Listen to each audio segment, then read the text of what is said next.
Nebwoli kolota sigala nkwe kute mugamba mtebananga bagizi bashiba karungi aka Swag Mama. Yo, this is Bobby Wine straight from Uganda. Watari baby, mumutima kubera guchicha. Kuva gukona wetiti. Gukona wetiti. Gravity omutuje mukuje kujumbera ku ewaffe Uganda. So nawe subscribing ku YouTube channel yo olabe byakabiro nabyonna kyekimu. Ene waffe tulunda tuvuba tuli matuba za twane katuko za ene waffe Uganda muganda ngebe tuba tukikuba I don't know oli waffe Uganda waffe Uganda mu Uganda tuba kuba Uganda blessings I don't know follow like ene waffe Uganda raba kakati honorable akadde kano abana Uganda n'abali ku Beat FM babadde bali mu kwogera nga bagamba honorable kyatuwe ebintu ebitali mmere saawe eno twagala mmere ababaka temumisfayalinze muko era mbawulidde naye nabo balina okumanya nti ne president bw'atuula okwogerako eri eggwanga asaba motoka mpya I want brand new vehicles tisibulya bw'asaba mmere naye sebo nzikiriza zize mbawulira nzikiriza era nsanzeeko ndowooza n'owekitiibwa Balikando Ekaddunda ng'ateesa sebo nzikiriza nsooka okubuuzaako okuba nsindika mu palamenti abantu be Semutomba lamusizzaako nnyo abantu be Namirembe abantu be Kaddunda wa mukulu Balikanda abantu be Kikubampanga abantu be Butasabwa abekasa ngombe mukunja jagambye namwe mbalamusizzaako nnyo wa chairman Mutibwawe Ekibale mbalamusizzaako nnyo abena Masujju abantu be Kapeeka namwe nembalamusaako nnyo wamu n'abe Nakaseke kusaza mbalamusizzaako nnyo naddala we Kitanswa ne kusaza wennyini awo ndooza kusaza mumanyiwe Nakaseke mbebaza nnyo kuba nti nno mukola mwebale kubanga mukola tugende maaso nga tukola nze nafunyemu ekikangabwa omuzira gwatukubye nnyo ffe Kaasa ngombe nze gwanyonoonedde nga yiika 8 ez'ebitooke n'emmere endala era gwatukoze bubi nnyo omuzira gwatonyedde essaawa 3 ng'enkuba tetonya dene enkuba n'etonya n'ekibuyaga najjo w'amaanyi n'atusuulira emmere empitirivu nnyo ne muwogo n'olwekyo bakama bange mukulu Mukunja n'Ajati mulina okutusabira naddala ffe ab'e Nakaseke mu bitundu ebyo bwe mbadde nzija wano mbaleeteddeyo ko ku matooke 10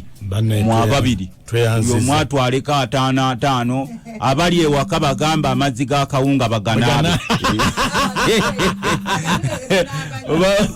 oba bagateeke mu nsuwa munanywamu bagambe nti wenajjanga wano nga mba nvudde mu kyalo kuba kati mbadde nva mu kyalo era ngenda kuddayo tukyali mu by'okusimba kati enkuba etonya bwe nabanga nva mu kyalo nga mbaleetera ku ttooke nga mulyako mulabe ettooke lyewaffe Nakaseke erifaanana sebo njagala okukubira abantu baffe omulanga nsanze Balikanda ayogera ku kyamakubo bana amakubo galimwa abeeri ewa chairman Mutibwa ekkubo ly'ettimu na paka mu Lugogo bali mu kuliwa mu Maramu n'ensaba abantu obutakozesa nnyo Lugogo awo kubanga waagwamu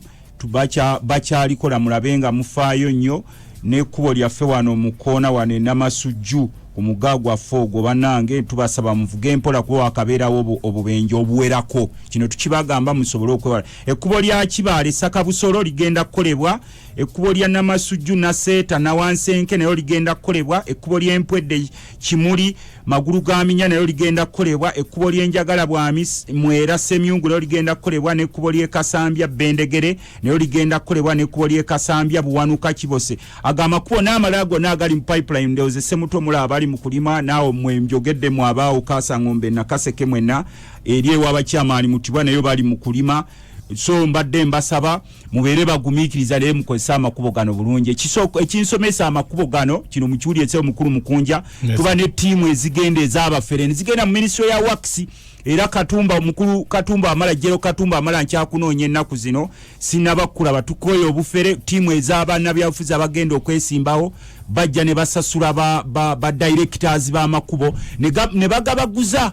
kati we balaba wali eringa gatandise okukolebwa ku tractor za government ez'ennamba emyufu nga beerippako bannabyafuzi abanoonya obulumbu simanyi tuzze kulima makubo n'olwekyo nga basomera kakati natandise okugabasomeranga mumanye era bw'okwata omufere yenna ayimiridde ku gureda mukube bukubi kifaananyi okimpe oba ompeereze vidiyo ebisigadde mu bireke kati era ssebo mukama wange njagala nnyo okukubira ow'ekitiibwa pulezidenti omulanga saako y'abapoliisi sente zaabwe baazibabbako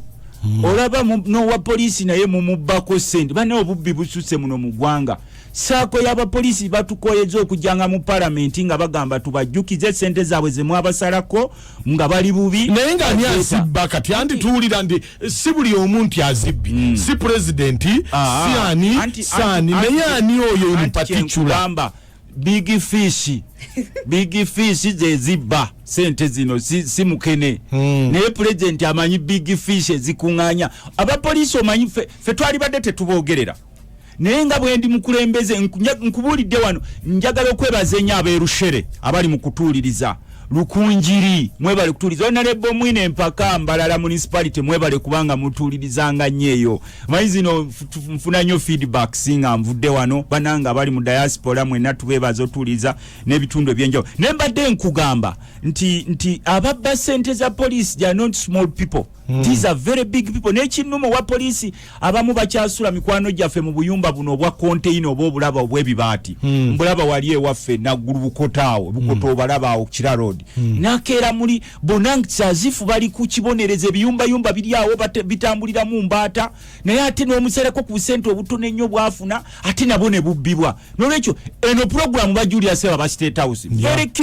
very clear mbasaba mukwata ababba sente za police eza saako zikomewo yo excellence president Museveni wagamba wajja okulwanyisa obubbi n'obuli bw'enguzi kino nkikusaba ng'omubaka wa parliament tukoya abapoliisi tukabiranga amaziga nti obusente bwabwe obutono bebinganira mu poliisi oba sibe babba poliisi si yajja poliisi bana abatono bano sibe babba big fish ze zabakaka okubajjako sente zaabwe za saako ne zizitwala it's a lot of money billions hundreds of billions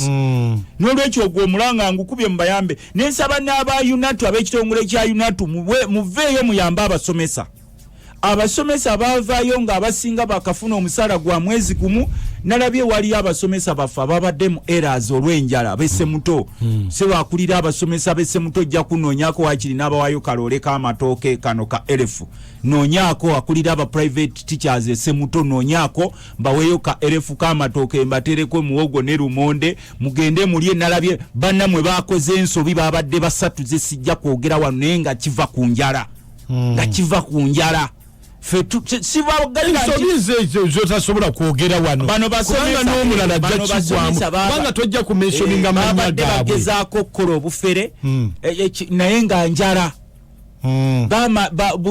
omanya abasomesa bafunako mwezi gumu ne bagenda ate abamu kati amasomero gatandise okubagoba nti they cannot afford nga boolaba ebitongole ebirala bannange omusomesa akuli abasomesa b'essemutaawo noonyaako wakiri n'akubaayo ka elefu k'amatooke owe kuba gwomanyi woona abanoonya naddala aba private baali abasinga nga tebafunanga kasente era ne kati abasinga tebafunanga kasente bino tetubibawa nti lwakuba tuli bagagga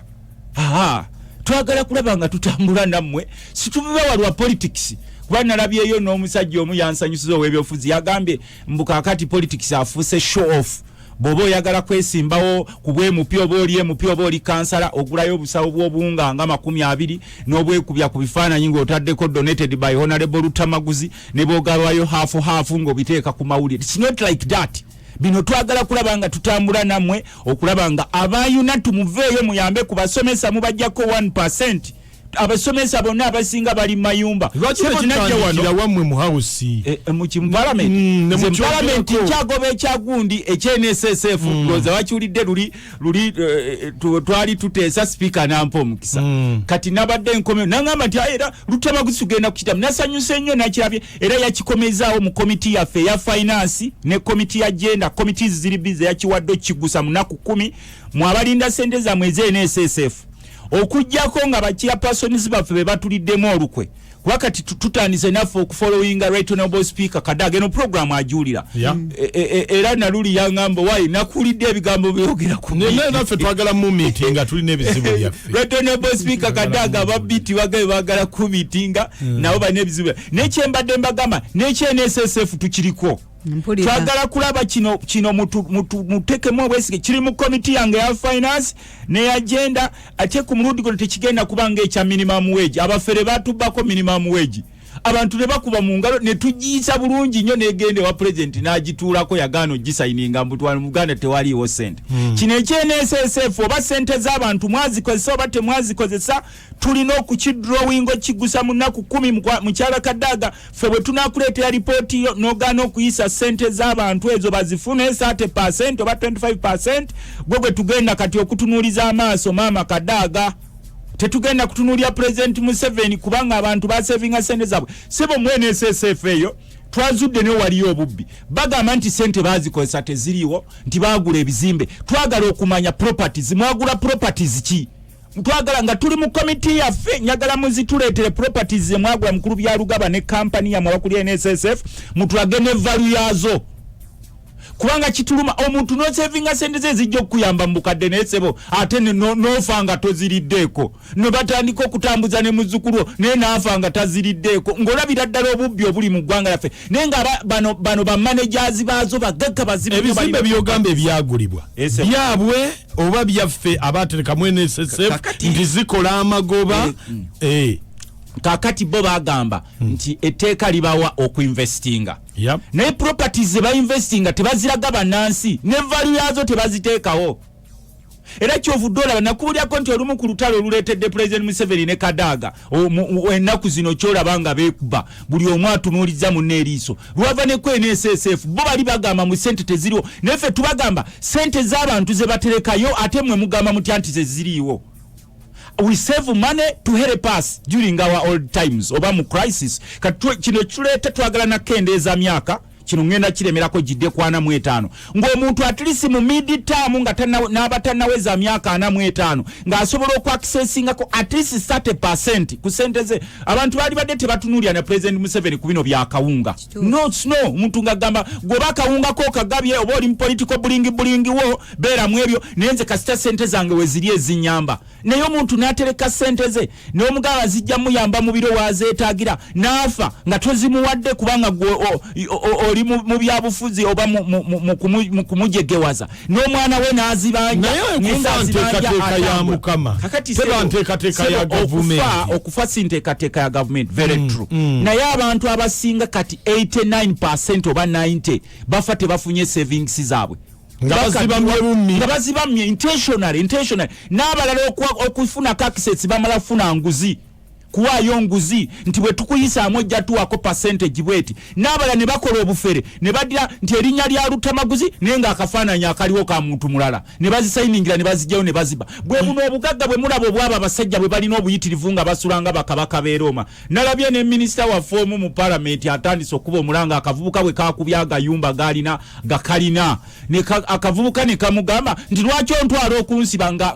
nga wazimba amayumba agalinga wooteri ng'omanyi wazimba ku sente bwe ziba sente zo why are you not happy nenga minister insisting ati akavubuka kakakubye ebifaananyi ennyumba yange nekateekebwa ne kabiteeka ku social media kakwatibwe bakatwala eruzira naye ekyo nakyo kikyamu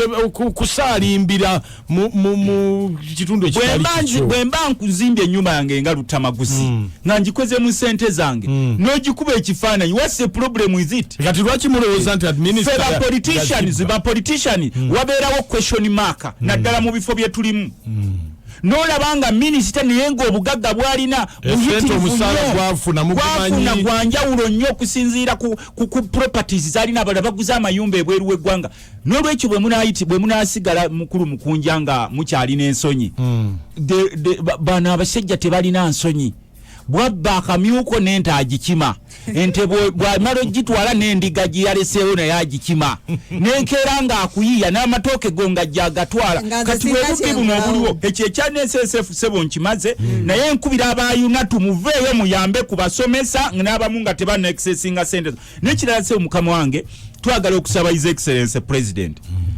baleeta najja wano ne mbagamba ku biti nti abasijja baagala kugoba baboda mu n'abatakisi mwene mulowooza nti nsaaga kati babikomezaawo mu parliament ndowooza n'amawulire mubadde mugalaba ennaku zino nafunye esimu nga 5 naye abatakisi tebagambye bagobamu kati nze babagambye beewandiise babawe buli omu ku stage kwayagala okukolera bamuwandiike sebo kerodde okugamba nti buli mwana mulenzi ali mu nsi ye yeewandiise ng'ategedde nti yezo azaalibwa yali tayagala kubagabira mata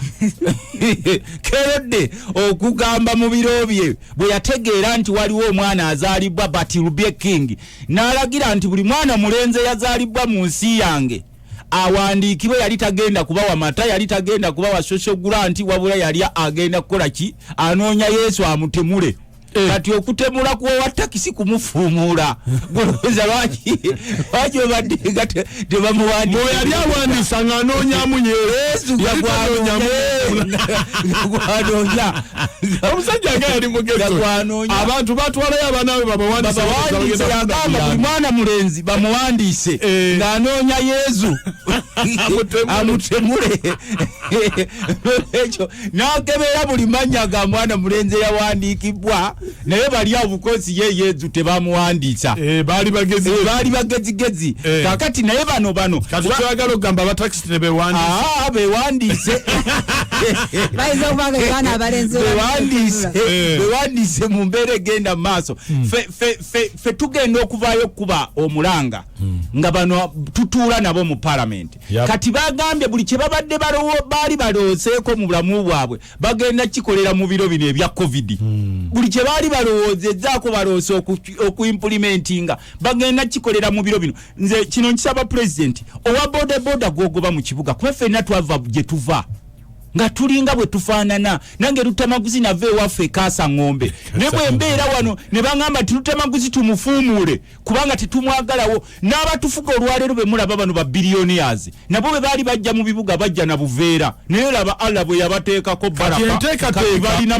Lutamaguzi badde oyagala ekolebwe nanti kyembadde ngamba tosooka kuba bano kye baagala nti ababodaboda baagala bagoba mu kibuga najja wano ne kwamba mu parliament basooka ne batuleetera nze tuwakakiiko ka finance nagamba ne batuleetera nti okusobola okuregulatinga bodaboda zino mu kibuga tubateekeko omusolo gwa $300 nakigamba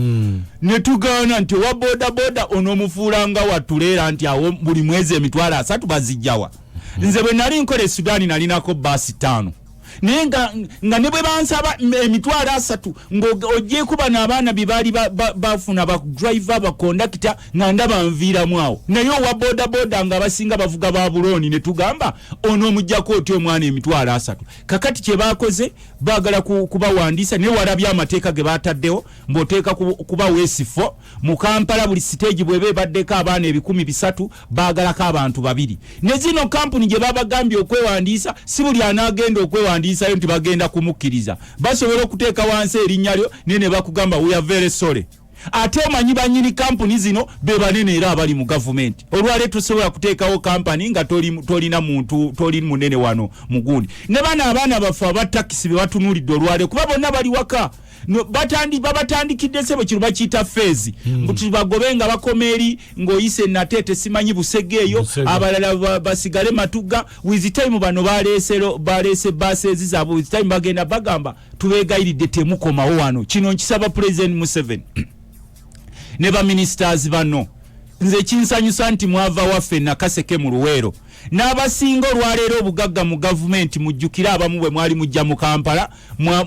bamu mwalinanga empale emu nga njulifu n'essaati emu naye tekyabalobera kugaggawala kubanga mwaweebwa omukisa mu ggwanga olwaleero Kampala yenna wammwe n'obusozi bwonna mubuzimbyeko amagoloofa n'ewammwe kati muzimbye amayumba mu byalo agalinga amawoteeri kati bwe muba mudde ewammwe ku biseera bya Krisimansi jjaamu yenna akwata nga muvuga amamotoka ag'ebbeeyi ennyo naye abantu babawa omukisa tubasaba kuba ffe sebo kino mukunja nkikugamba ffe waffe naddala mu Luweero triangle oba Nakaseke emundu bwe yali evuga nga mwami Museveni gy'ava embalala ekiruhula basoma era ewaabwe baalinga basoma ffe waffe nga teri muntu asoma walisomye ng'emundu evuga era olutalo we lwaggwa abeewaabwe nga bonna bavuddeyo nga bamaliriza emisomo ffe waffe olutalo olw'okuba lwaliwo neyaliweredde omwana yasigala anakuwazibwa nga talinaawo kasente olwaleero bonna bakumyo bagamba katutandikire ku boda kubanga n'ettaka lye babadde nalyo mu byalo basseruganda lyonna muli tutte olw'essente ze mulina tetubagaana bate mulina kyakozesa mu ssente zonna n'osanga omusajja omu ng'alina ssente ezaaliyambye abantu obukadde nga 10 naye ng'omuntu omu yazirina ng'ate n'akabanja k'omunaku ali ennakaseke eri ekkoko gwange ewakaliisa nga nako akeetaaga takamwagaliza ne ka bodaboda omwana kasazeewo okweyiya gwe walemesa mu kyalo nako okomyewo mugambye tokeetaaga n'owa takisi asazeewo n'agamba sijja kubba mwana wange gwedda ku kijinze envuga siteringi naye omuganye nti tajja kugivuga omulimi yagamba nti katuddeyo tulime ne mubalimisa ebigaji ne mubalundisa obusaanyi ne mubalimisa molinga ne mubalimisa ndisa obugubi ne mubalundisa ne kubumiwa abasajja abakulu vanira ebyo byonna naye era bwe baamala ne kasooli bamulimye byonna ebbeeyi mwe mugula ebintu ebyo ne mubatuulya n'olwekyo kino tukigamba ekibwa president nti atandika okulowooza ku bannansi nti olwaleero naye gye yatandikira kuba president mu speech ye mu katabo ka Master Seed yagamba nga bakyasula mu nsiisira zaabwe nti empiso ne bwe yagwanga ey'omukeeka jjajjaawe gye yakozesanga baginoonyanga ne bagifuna nebuuja nti naye gano agabbi gano gatulema gatya okukwata n'olwaleero eyanoonyanga empiso ya jjajjaawe mu nsiisira yaabwe erusere olwaleero agabbi gakyamulemya okukwata emyaka 35 mwebale kutuliza n'abalala mwenna abali mu kutuliriza mujja kunsonyiwa muli bangi nnyo naye olw'embeera eno okuba akadde kabeera katono era nenyongera okugamba ab'ekikandwa okujjukiza pulezidenti ti omusajja eyakuvugako mu kagaali o excellence president Museveni ng'oli essemuto akyaliyo n'amaguzo jatulimba sikulimba kino eno sebo eno radio kwendi sebo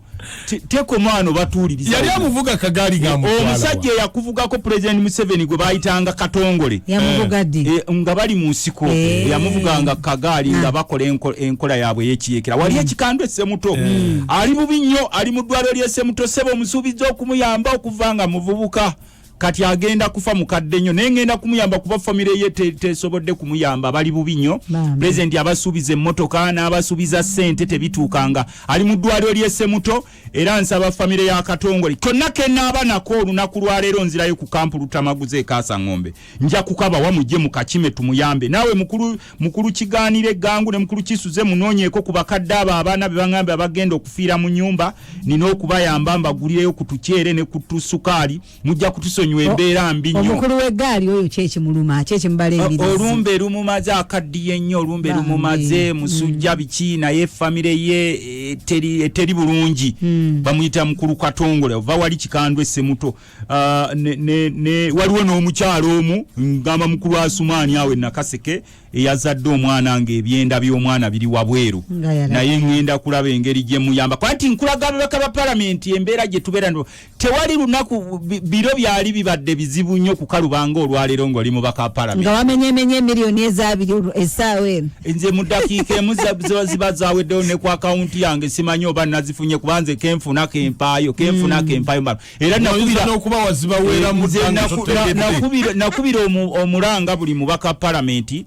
muve kube Kampala abali ku bulingi wababa ku social media buli kasente konna koba ofunye ku account mbeegayirira yamba abantu bo ebyo ebyempisa mbusimanyi gundi ajja kukola ki ebyo tujja biraba oluvannyuma ennyo naye nga tuyambye abantu baffe abali obubi era njagala nakujjukiza abantu b'ebuggalawo kembadde ensembyayo waliwo omukyala gwe baŋŋambye bwe bayibbe nandeeta naye ennyumba ye yagudde yatutta ebitooke byange ali bweru mukadde abeerawo yekka nja kuweerezayo ku kaseminti sebo chairman muti bojja kukima akaseminti nga nzeeyo ndowooza ujja kuba lunaku lwankya obayambe kati tulaga abantu ebiseera ebisinga naddala mu biro bino okubeera omubaka wa palamenti si kyangu olunaku nze sebo mukulu mukunja nfuna essimu ezitakka wansi wa 15 naye nga buli simu eyagala buyambi naye sinze nfuga eggwanga kubanga naafuga eggwanga buli wajja okwogerako eri abantu asaba kimu we want brand new cars sinabakuwulirayo bwagamba nti twagala kukola ki twagala emmere era ensonga lwaki ffe omulundi guno nasanyuse nnyo nti abantu muyige who your leaders are abakulembeze bamwe bani nze nabadde nakisinkanye Minister Kalolo okulutu kubana kugamba nze bansaleko buli mwezi milioni 2 nziwaayo nasisinkanye Minister Kalolo okulutu kubabadde nga mpita sani nasoma n'omwana wo Makerenga tusale Micho Hall era abadde mukwano gwa for a long time ne mugaba ne Minister Kalolo okulutu mwe mukunganya wano naye butaweebwayo munamuwadde abantu amagi tulabalole ne lole zijjeza amagi tetukinalabayo bwe mugaba ku magi emigaati gijja sinelebe mugigaba amatene gajja sinelebe yoge mugaba ebyo mubiteekawa n'ebirala byonna ebigenderako awakawunga oyagala bagagabe nga speaker yavayo n'agamba nti mafu bali amafu ge baagulaagulako obusamambiro nga bwe bakuwa nti no nti mwekola political bulingi nti leeta yakasawo k'omuceere kamu okagabire abantu 100 ne bagamba nti tutamaguzi age naye ng'ogabyeko kakwota tampeko ng'olaba there is no impact naye ng'okola byabufuzi kati ekyo kyekyaliwo era ffe twagala okugamba I was very shocked nze omukubaka parliament abasinze okuba shocked ne muba n'omukulembeze amaze emyaka 35 nga tewalike yali aguzeeko mulamu bwe tagulanga ku mafuta gatambuliza motoka ze tagulanga ku motoka tagulanga ku ngoye tagulanga ku ngatto tasasulanga ku school fees tasasulanga ku rent byonna nga government ebimuwa mubimuwa naye bwe yazze okuwaayo nawaayo akakadde kamu mu emitwalo 4 kokka nga okwatibwa n'ensonyi n'abakalese ne bamala milioni 3 n'ekitundu okolo baliye sente zonna zikwate z'omusala obukadde tewali kudadde era nze ng'omu ku babaka ba parliament njagala kukiggusa mu parliament bali baagala obubumbi 47 ezisigaddeyo president yabazituweerayo naye of course ne bwe muziwaayo kuba sinalaba kisente gye zikola era ensonga lwaki olaba nti ffe tukyabuuza nti ono ayinza okuba nga avudde mu covid okuyamba abantu ne bifuuka byanfuna sente nyingi zikuŋŋaanyizibwa naye bw'ozinoonya accountability yaazo kuba sente ezaali baddenga zikuŋŋaanyizibwa zaali baddenga zigenda automatically ne zigula emmere naye olaba abakuŋŋaanye bwe bateeka mu bikutiya basirika abakuŋŋaanye bateeka mu bikutiya era neebaza nnyo ekitongole ekya International Monetary Fund kino mukiwulirize mu abantu abali ku biiti ekitongole ekya International Monetary Fund kyatuwadde obukadde bwa $491 obukadde bwa $1 $491 bw'ogattako European Union eyatuwadde bilioni 12 n'ogattako Parliament bilioni 5 zeyayisa bw'oba ogasse sente ezo buli munansa obwo butabalika butabalika bw'ogatta sente ezo nakibabalira mutuli amake milioni 8 buli munansa asobola okufuna milioni 1 ne sente nezisigalawo nga nyingi zisigaddewo but these people are very quiet kati they incited the public ekube parliament nenga zino zonna zirise sinawulira mwe ba radio beat bwe mubanja nti emmere parliament gye yagula kuba ne Kampala aganya okubuna ne wakiso tebatuukangayo ffe waffe Nakaseke gola bawaddeyo ng'akola political bulingi n'awaayo ko bwati sulayo ku busamambiro Jinja tafunanga mmere Luwero tefunanga mmere Nakasongola tefunanga mmere but these are Ugandans so entitled to get food ne wano mu Kampala abali mu bisaakaate ssebo mukulu mukunja n'awaajati bakyaganya okubawa emmere babayitako buyisi anti bo basuubira nti bo bali bulungi abannanyini emmere y'Abannayuganda gimuwe gwe President Museveni gwe tugenda okuyisiza sente ezimuyamba mu maka ge aba ali bubi kubanga twagambye era neebaza nnyo olutalo lwaggudwa ku Parliament ku mulundi guno buli mubaka ali soba tubaddenga tugamba sipiika waffe Right Honorable Kadaga awuliriza programu eno nti sipiika naye zino sente ze tuyisanga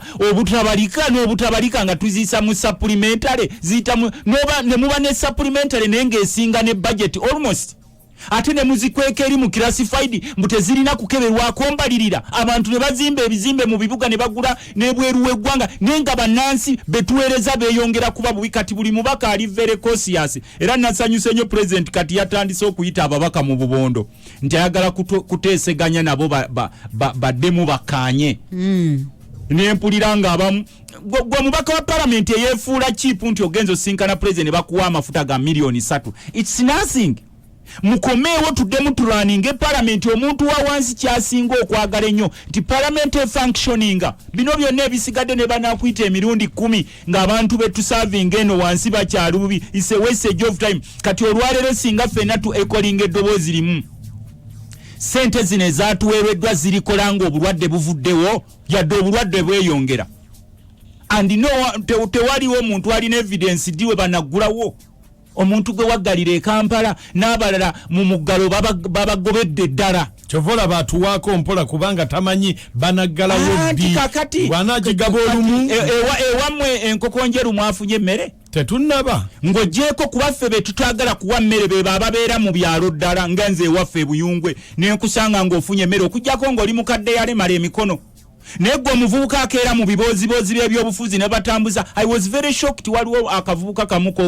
kwogerera mikolo saidi zeeyo kapeeka wabaddewo omuntu omufu eyafudde ne kasaba munnabyabufuzi omuntu mpaayo miliyoni emuku nkikukoneddemu mu kufiirwa